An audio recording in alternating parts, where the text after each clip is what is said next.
വസുദേവസുതം ദേവം കംസചാണൂരമർദ്ദനം ദേവകീ പരമാനന്ദം കൃഷ്ണം വന്ദേ ജഗദ്ഗുരും. ജഗദ്ഗുരുവായ ഭഗവാൻ ശ്രീകൃഷ്ണന് നമസ്കാരം. ഭഗവത്ഗീത 12-ാം അധ്യായം ഭക്തിയോഗത്തിൽ ഭഗവാൻ ശ്രീകൃഷ്ണൻ അർജുനന് നൽകിയ ഉപദേശങ്ങളെ കോർത്തിണക്കി മനസ്സിലാക്കാം.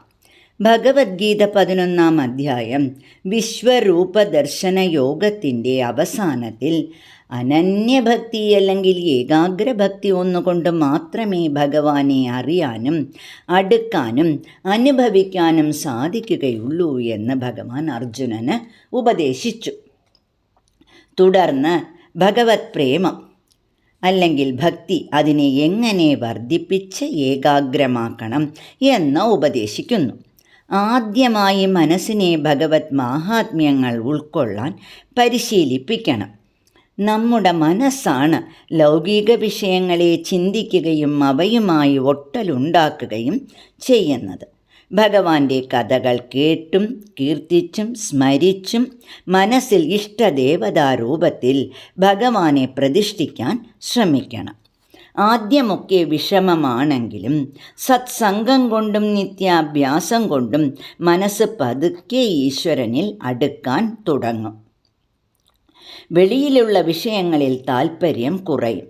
നമ്മുടെ കർമ്മങ്ങളെ തന്നെ ഭഗവാനുള്ള പൂജയായി ചെയ്യാൻ തുടങ്ങിയാൽ, ഉദാഹരണമായി പാചകം ചെയ്യുമ്പോൾ ഭഗവാന് നിവേദിക്കാനാണ് എന്ന ഭാവത്തിലും, പൂച്ചെടികൾ നട്ട് വളർത്തുമ്പോൾ ഭഗവത് പൂജയ്ക്ക് വേണ്ടിയാണ് എന്ന ഭാവത്തിലും ചെയ്താൽ മനസ്സ് മറ്റ് ചിന്തകളകന്ന് ഭഗവാനെ സദാ സങ്കല്പിക്കാനും ആനന്ദിക്കാനും തുടങ്ങും.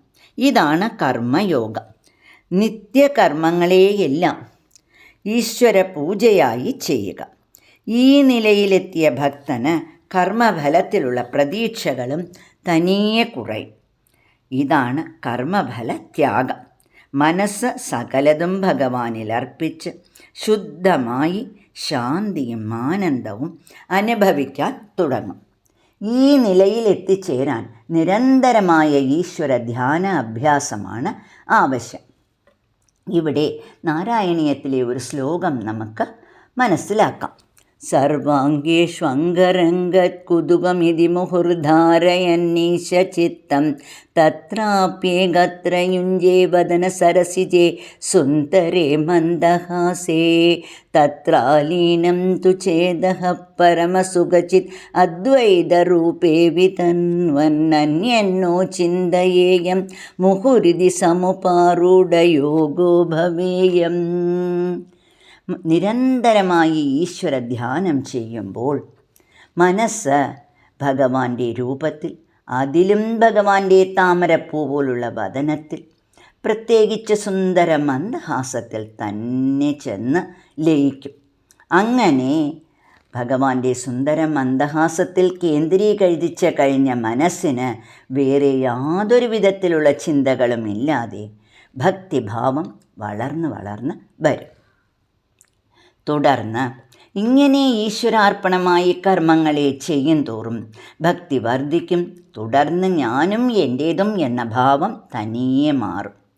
ആഗ്രഹങ്ങളും ആവശ്യങ്ങളും കുറഞ്ഞ് എനിക്ക് ഭഗവാനാണ് എപ്പോഴും ആവശ്യം എന്ന ചിന്ത വളർന്നു വരും.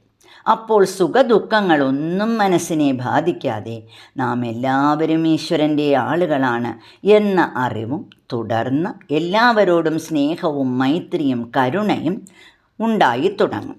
ഭഗവാനിൽ ഉറച്ച മനസ്സ് ചാഞ്ചല്യങ്ങളില്ലാതെ ഭയസംഭ്രമങ്ങളില്ലാതെ ലോകനന്മയ്ക്ക് വേണ്ടി സദാ പ്രവർത്തിക്കുവാൻ തുടങ്ങും.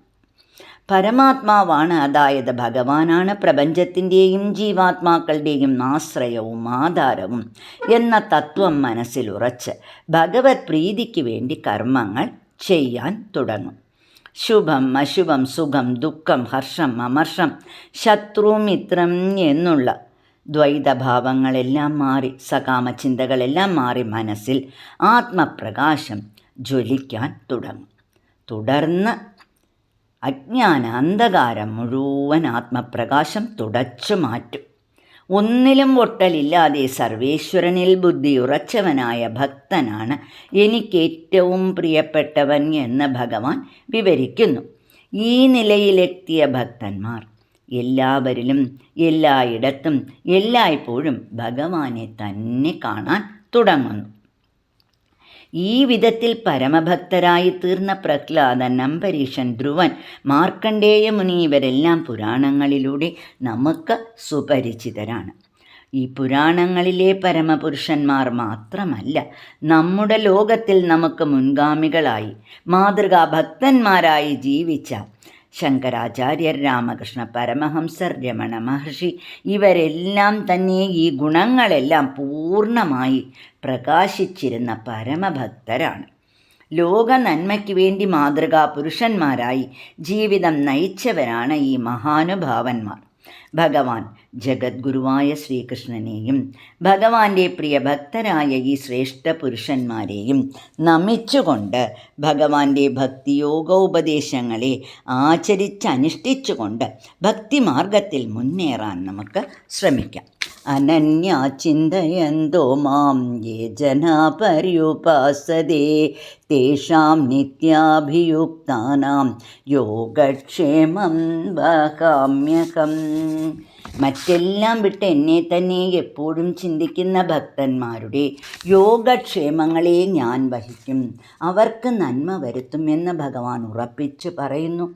ഭഗവാനെ സദാ ഉപാസിക്കാനുള്ള മനോബുദ്ധികൾ തന്ന് നിരന്തര ഭഗവത് ധ്യാനത്തോടുകൂടി ജീവിക്കാൻ ഭഗവാൻ നമ്മെ അനുഗ്രഹിക്കട്ടെ. നാരായണ അഖില ഗുരു. ഭഗവൻ നമസ്തേ.